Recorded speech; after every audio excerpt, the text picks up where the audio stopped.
You're listening to the Downeast Mike podcast, the quirky little podcast from Maine.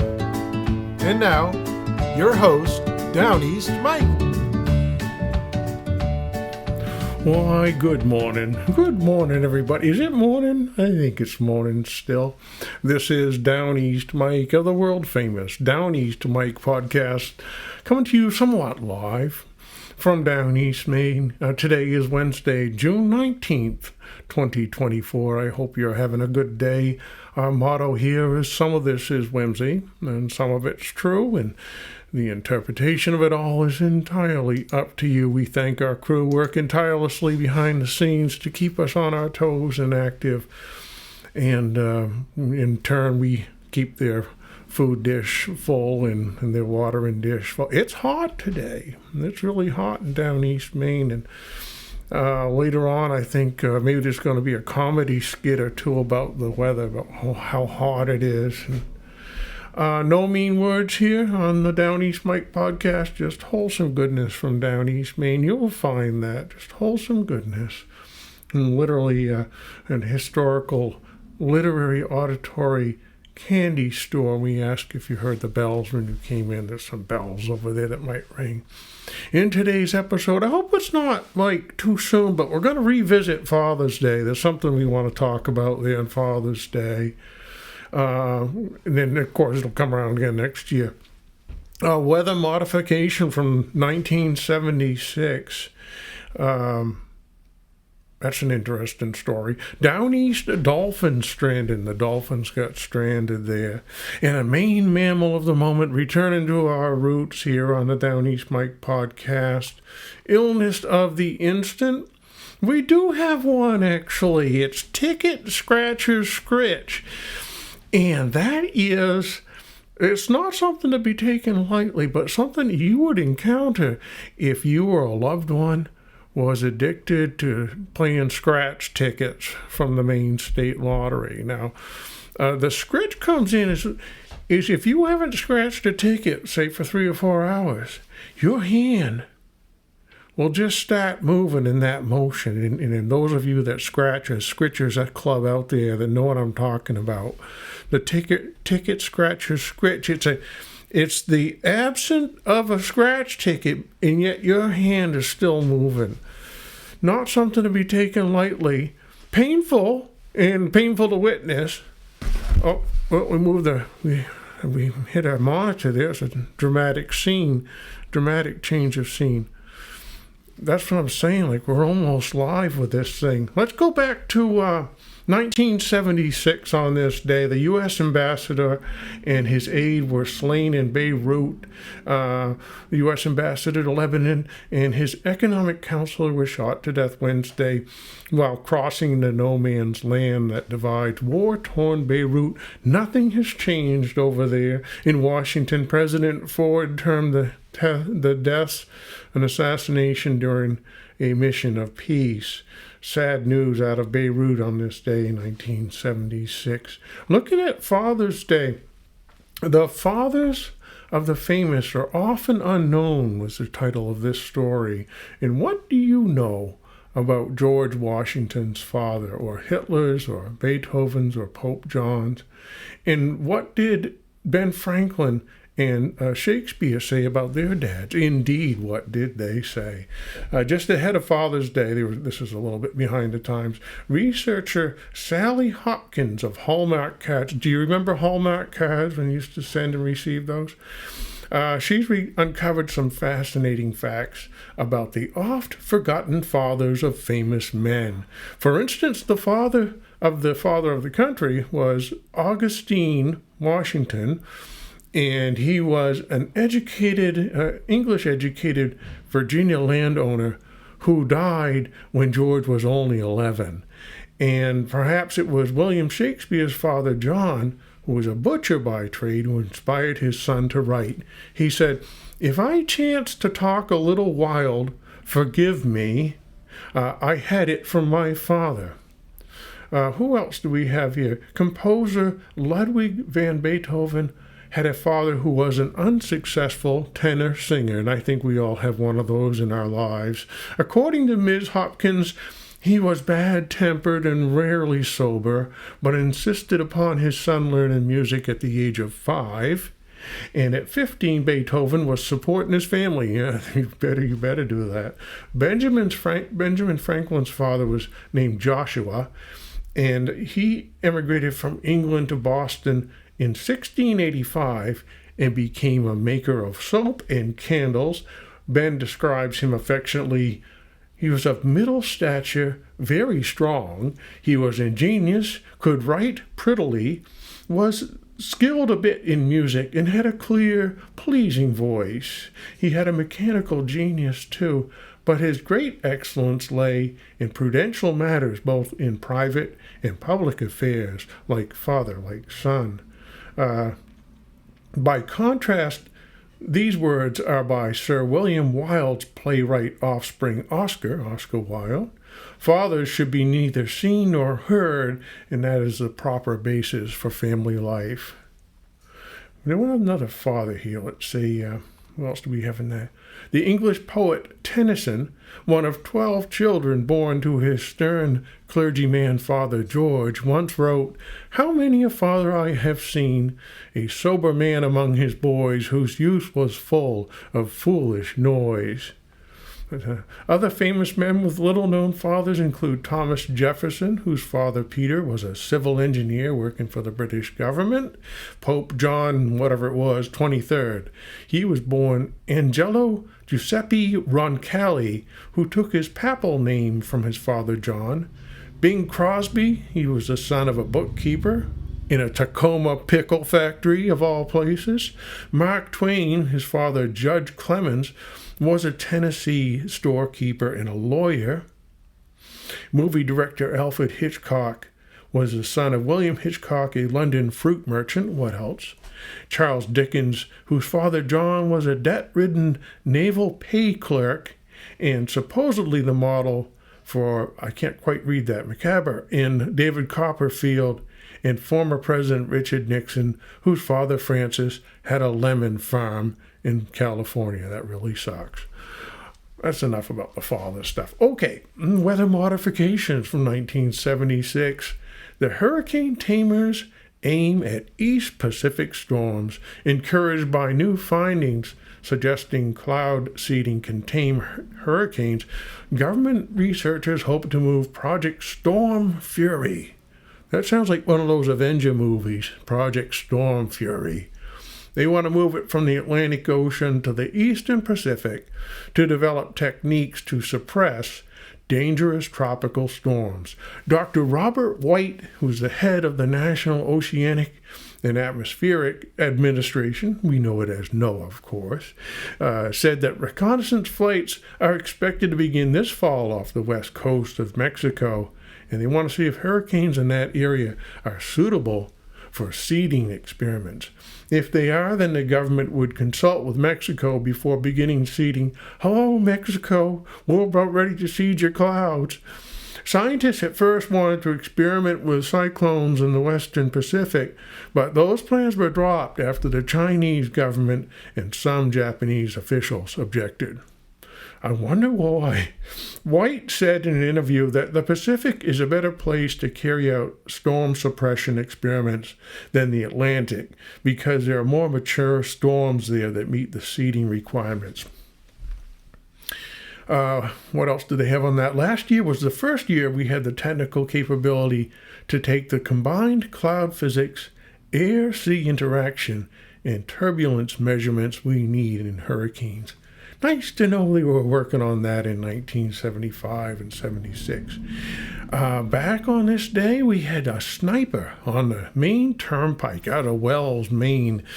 And wait till you hear what he was using for a gun. Not too sharp, this sniper. Snipers firing at vehicles apparently armed with a shotgun. Not a long-range weapon there. He fired at 4 moving vehicles on the Maine Turnpike here on Wednesday, state police said. Side windows were broken out in 2 cars, but no injuries were reported. Sergeant Everett L. Jones said the shots were fired from a wooded area at a range of about 100 feet. He said the incident took place around noon and the shots were all fired within a minute or two. If you don't mind stopping, folks, he needs to reload. State police, wardens, and police from Kennebunk Wells searched the area but found no clues. He said the blast shattered side windows of 2 out-of-state cars and struck a pickup truck. A fourth driver was not hit, but the driver knew he'd been fired at. He probably heard it whistling over his head. The sergeant said the sniper was apparently using number 6 bird shot and was lurking in woods along the northbound lanes. He said the woods extended within 75 feet of the 4-lane expressway. The number 6 bird shot could be fatal when fired at close range and could have caused serious injuries. Police said there have been no similar incidents in recent months. I wonder if he was just getting ready for turkey season in the fall or something. Here's another story from this day, 1976. A fight with a girlfriend propels man into court. It was not a happy day for women in the 3rd District Court at Bangor, although none was standing before the bar of justice. A 30-year-old Old Town man stood before Judge F. Davis Clark on a charge of assault and battery on a woman and was asked how he wanted to plead to the charge. "I want it dismissed," he told the judge, "and she wants it dismissed." "Well, that's no plea," the judge replied, "and she isn't here to withdraw the complaint." "Then I'll plead nolo," the man said, and began to tell what had happened. "My girlfriend and I had been drinking, and we started fighting. She took my teeth away. You don't do that to a man. And she took my glasses and broke them, and I backhanded her." "You mean," the judge said, "that she took your eating away and your sight away, and left you with nothing but your hearing?" "That's right, Your Honor, but we are getting married." "Well, when did you decide this?" "Well, she's pregnant." "Well, dismissed and good luck." And that's how justice was done in Maine in 1976. Next case that came up before this Judge Clark was a disorderly conduct charge against Brian Kilby, 21, of Bangor. He was charged with using obscene language towards police officers. He told the judge that he became upset when he watched 3 police officers arrest a woman and place her in a cruiser car. "Let me advise you, young man," Judge Clark intoned, "the female of the species is more deadly than the male, and that is why police are very careful when arresting women. $50 fine." Seems like things are backwards. Here was the Downeast Dolphin Stranding, 1976, approximately right around this time. And nobody knows why, but almost 2 years ago, in early September, about 1,000 Atlantic white-sided dolphins normally live in the deep and chilly North Atlantic. They swam into the shallow tidal waters of Lingley Cove off Cobscook Bay. There are slightly less than 100 never made it out. They simply got stuck in the mud and died. The Downeast dolphin disaster was the center of intensive investigation by teams of scientists around the country from that time until last Tuesday. The doctor in charge of the investigation told a group of 30 people at Suffolk University on Tuesday night. He told the group the stranding was unique because it was the first chance scientists had given to study a sizable number of victims in an attempt to discover why they stranded. From 700 to 800 animals have been stranded at different times in Norway and Australia, said the professor from Guelph University near Toronto. No effort's been made to explain why it happened. A similar stranding occurred early in 1974 involving around 20 dolphins in Cape Cod, Mass. The information obtained from that mass stranding aided the research involved in the Lingley Cove incident. Several theories that they have about the mammals, these weigh up to about 900 pounds. They're a pretty big dolphin. One has it that some danger at sea which threatened the dolphin's safety, and the dolphin was at one time a land animal related to the cow, and a genetic characteristic may cause the dolphins to run to shore back to mother in case of danger. No evidence of sharks or killer whales in the area at that time supports that theory. The more likely theory was at the time these dolphins came ashore in Maine chasing heron. And this too, they were saying that that wasn't likely, and they continued the investigation from there. But the last theory, which is kind of spooky and still being considered at that time, was that the Cutler Naval Radio Station nearby, reportedly the most powerful radio, Earth radio in the world, it transmits a signal at a very low frequency, which has the ability to penetrate up to 300 feet of water. On the day of the stranding, the Cutler station had had a power failure, followed by a return to power and a consequent surge in signal strength. It's reasoned that the dolphins may have received the abnormally strong signal, become disoriented, and run ashore. Now, that's probably a likely explanation. So that was a white-sided dolphin. I have seen a school, a white-sided dolphin, off the coast of Nova Scotia from shore one day. And I talked to a whale researcher who was familiar with that particular group of dolphins. And I told him how many I saw, that it just looked like a phenomenal amount. And he estimated, he said that group of dolphins is around 1,500 animals. Just amazing. They were coming right up out of the water, and you could see it from shore. That's a once-in-a-lifetime thing. Okay, let's go look at... that's actually, we'll do the mammal in a moment while we're right there. The Atlantic white-sided dolphin. It's a protected species. They listed here 400 to 500 pounds, up to 9 feet long. They live about 22 years. Their major threat is fishing gear. They can get tangled in fishing gear. And they're hunted in a few countries around the world, still hunt these animals, unfortunately. Worldwide population is unknown, but they estimate somewhere around in the hundreds of thousands. And let's get to... I don't have the count here in New England. Oh, no, there it is. 93,000, they think, somewhere in that area in the New England waters. We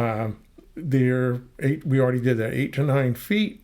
They are fast-swimming animals. They're found in social groups that can range from 5 to 50, but occasionally seen in larger groups of several hundred or thousand animals. They can be separated by age and sex.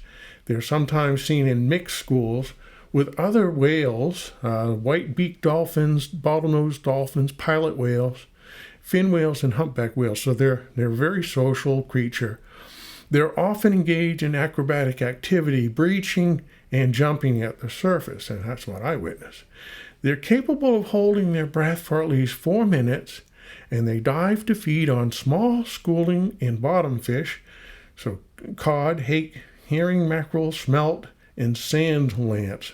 I'd like to have a lunch of sand lance. That sounds really tasty. This species has been observed cooperatively feeding on schools of fish at the water surface. They have 29 to 40 pairs of teeth. That's a lot of teeth. Useful for grasping prey. Yeah, biting me if I was in the water. That's enough, but that's our mammal of the moment, the Atlantic white-sided dolphin. You can look them up on the internet. Then we found a little story here about director Mike Nichols made a movie. This is from 1977, I think it was. And he made a movie called The Day of the Dolphin. It sounds like a bad movie. And he says, did you know they have 5 skeletal fingers in their flippers? They're like us in many ways, and no other non-domestic animal makes friends with man. There is evidence to support the belief that they had the same origins as humans, but chose another kind of environment. It's hard to discourage the notion that theirs was a better choice, since their life was largely one of pleasure and play. This is the director, Mike Nichols. It sounds like he wanted to be a dolphin. If we could make the choice, wouldn't we get the hell out of here? Nichols was at the Goldwyn Studios racing against a December 19th opening date to complete recording The Day of the Dolphin. This was his 5th motion picture. Amazing it wasn't his last.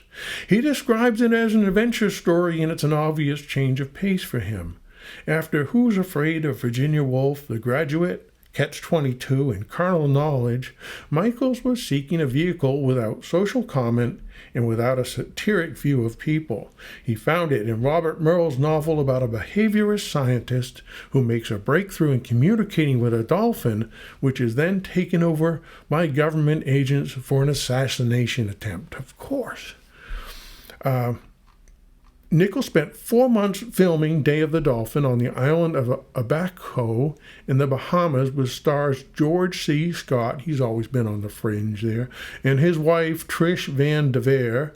The $6 million embassy film went a couple weeks over schedule, but the director said largely because of the playfulness of the dolphins. They would learn a trick or a scene perfectly in rehearsal, and then the minute they heard the camera switch on, they'd laugh and do the trick wrong. These are the dolphins.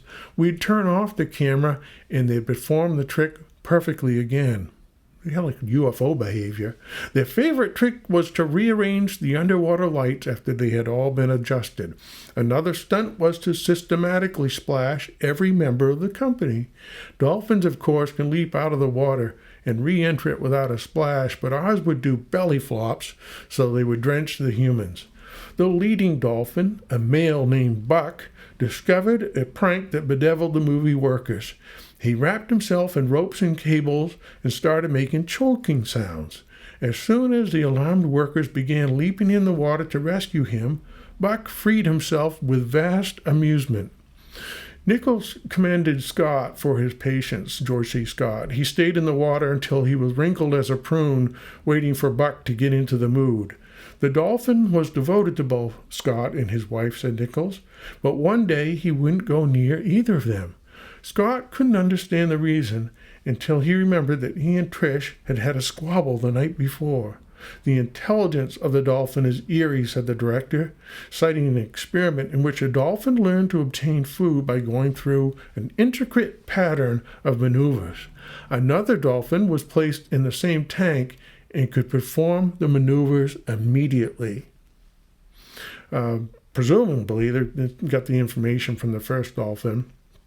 Dr. Kenneth Norris, the noted dolphinologist, says that he has known dolphins to carry on 2 simultaneous conversations to a dolphin nearby and to another a mile away. The director recited a strange incident that came at the end of the movie. I did not want the dolphins exploited in any way, and we planned to release them in the ocean at the end of the picture. Our expert, Dr. Jesse White, said it was a good idea for them to catch their own food, and he would watch them for a couple of weeks to make sure they were adjusted. The last shots were made in the ocean by the second unit director, Alan McCabe. As soon as Alan finished and said, "That's it, the last shot," the dolphins swam out to sea, and we never saw them again. The Day of the Dolphin, I guess you'll have to look that up now on IMDb and watch it. How are we doing on time? Oh, we're moving along here. How about 1882 on this day? The warmest day in New York for a decade. I don't know what this number seems off. 79 degrees with a south wind. The warmest day of the season for 10 years. That seems a little bit off. They're also noting on this day, and this was 1882, there was a frost last Monday morning, but summer is now warming up. It's agreeable to sit in the shade and wear straw hats. There is much riding. The livery men are growing fat. The road around Lake Auburn is dusty with teams, and Lewiston and Auburn, I can't read the rest of it. Next story. We'll skip over it. The Journal says on Wednesday evening of last week, Mr. A. Gilmore, who has a weir between Belfast and Searsport, caught 6 salmon. One was marked with a metallic tag attached to the dorsal fin numbered 1136. This indicates that it was liberated from the Bucksport breeding works. The fish, when caught, measured 35 inches and weighed 17 pounds. That's a big salmon, huh? The Ellsworth American reporting white-breasted robins have been seen at Bucksport. They're plural. There was a cow at Franklin, Tennessee, producing 3 pounds and 1 ounce of butter a day. I don't know where they get that extra ounce in there. Examining surgeon Dr. Solomon was fined $1,000 in Fort Wayne, Indiana on Friday for issuing false certificates of disability. That sounds like a modern crime, doesn't it? They had some baseball scores at Worcester, Buffalo 4, Worcester 3. That sounds reasonable, right? At Hanover, Dartmouth 49, Middlebury College 0. What did they field for players? That's a baseball game. The largest sailing ship ever built will soon leave Cardiff, England for San Francisco. Her name is Lord Downshire, and she is made of steel, 290 feet long, has 4 masts, and storage room for 3,600 tons of dead weight. And the schooner Hyperia of Booth Bay put into Rockport, Mass. Friday evening with 200 barrels of large mackerel, she having seined them off of Rockport. 200 barrels of large mackerel. Now, I bet they were big mackerel, like 3-footers. A large Newfoundland dog, this is a story out of Raymond, Maine. A large Newfoundland dog owned by Guard Wilson, actually of Portland, but kept by his friends at North Raymond, is so well trained that his mistress will hand him a basket to go to the store and get some goods, and when he starts upon the run, he goes to the store, gives the basket to no one but the clerk, Leroy Churchill. He waits for the basket to be filled with whatever is sent for on a piece of paper pinned to the basket, and then he returns home with it. He often brings eggs and sets them on the counter and watches them, that no one but the clerk shall touch them. And every night, soon after the mail arrives, he'll go after it, and when he returns home, hands it directly to his mistress. A short time ago, Mr. Wilson took him to Portland to have his picture taken, and by some means or other, the dog got lost. When the news came to Raymond, the whole neighborhood mourned, but close search was made, and at last, poor Nick was found and sent back home, where he resumed his labors. What a smart dog. The Sentinel says Seth Smith at his steam sawmill in Waterville, Maine, has an order to manufacture 5,000 fish buoys for a Massachusetts firm. They were actually making stuff in Maine in those days. The Lincoln News out of Damariscotta says a narrow escape from a fatal accident occurred in the shipyard in Damariscotta a few days since. An iron bar fallen from a staging entered the hip pocket of a laborer, but scarcely breaking the skin, passed down and pinned him to the ground without injury. What a frightening thing that would be. Here's an interesting story out of Maine Central Railroad. A large amount of steel rails ordered some time ago by the Maine Central Railroad Company has arrived from Russia. These rails are to be used in replacing the old rails on that portion of the Maine Central Railroad between Pittsfield and Bangor. So you're getting the railroad rails from Russia at that time. We have time for a recipe. Potted shad. Here's a recipe. A layer of fish, and then a little salt, whole cloves, and allspice, and then fish, and so on until the pot is almost full. Pour on vinegar and water about 1 inch higher than the layers come. 2/3 vinegar and 1/3 water. Bake for 8 hours. Eat when cold. Yeah. Oh, okay. How about a rhubarb pie recipe? 1.5 pounds of rhubarb. This is from 1885. 1 cup of raisins. Chop them fine and add 3 cups of sugar and 3 crackers. And this is from Mrs. H. out of Farmington. She notes, I always peel my rhubarb before weighing. 3 cups of sugar. There was another recipe here, isn't there? We're going to skip it. Let's go on to the story about the robber. Mrs. Mary Goodwin, this is out of Auburn. She started on her way homeward from a shopping visit to the city Friday evening between 8 and 9. As she was about to step on the sidewalk from the Lincoln Street crossing at Keene's Corner, a stout fellow stepped in front of her and obstructed her progress. She endeavored to evade him, but he grasped the satchel which she carried in her hand and endeavored to pull it away. She held on firmly and screamed. With oaths, he pulled her from the sidewalk into the road. She shouted lustily. The stores were open, but no one seemed to hear her cries. This is Auburn, 1885. At length, the satchel parted, leaving the handle only in her hands, and the thief ran into the Water Street patch with the bag and its contents. Miss Goodwin soon met Officer McGillicuddy. Now, Officer McGillicuddy, he carried one of those, police batons.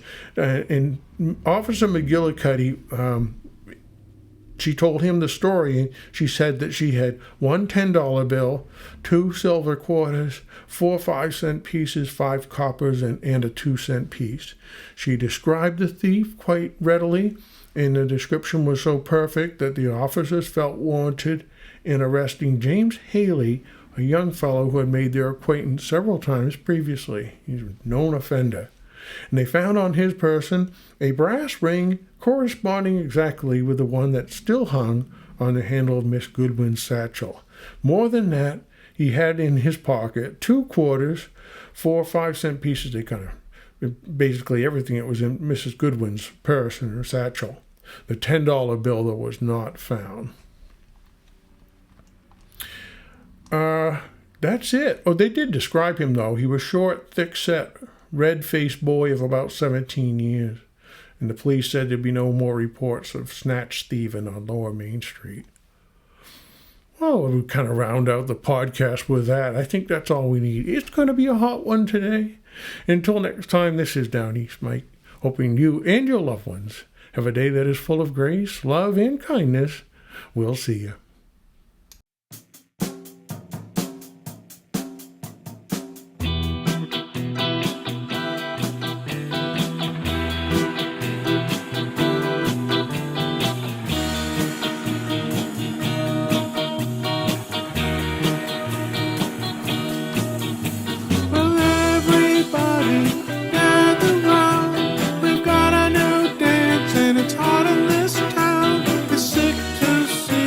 You can't stand by. If you join in, it's gonna make you cry.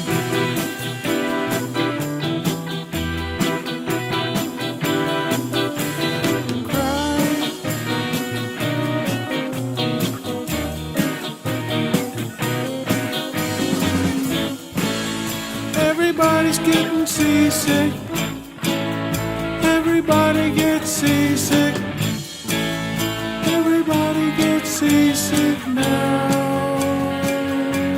Seasick.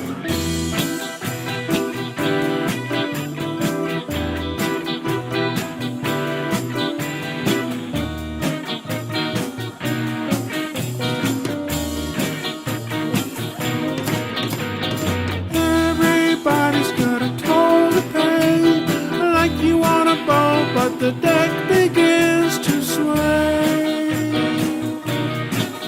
Now be brave, get out there, get seasick, get seasick, get seasick.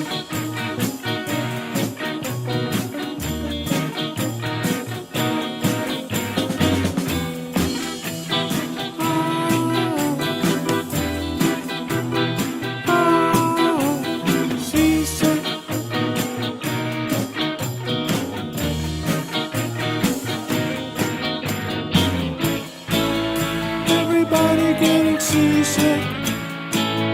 Everybody getting seasick. Everybody getting seasick now. Seasick.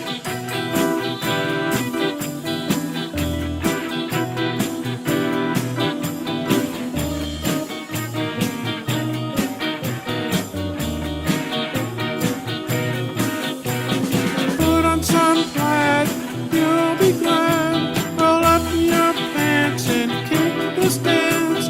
It's easy to see and easy to do. Jump in now, it's all up to you.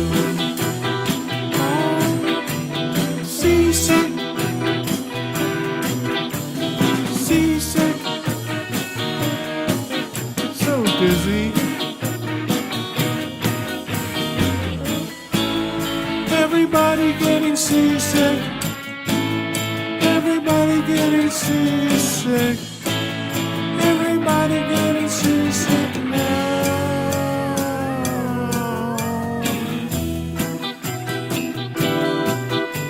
Seasick.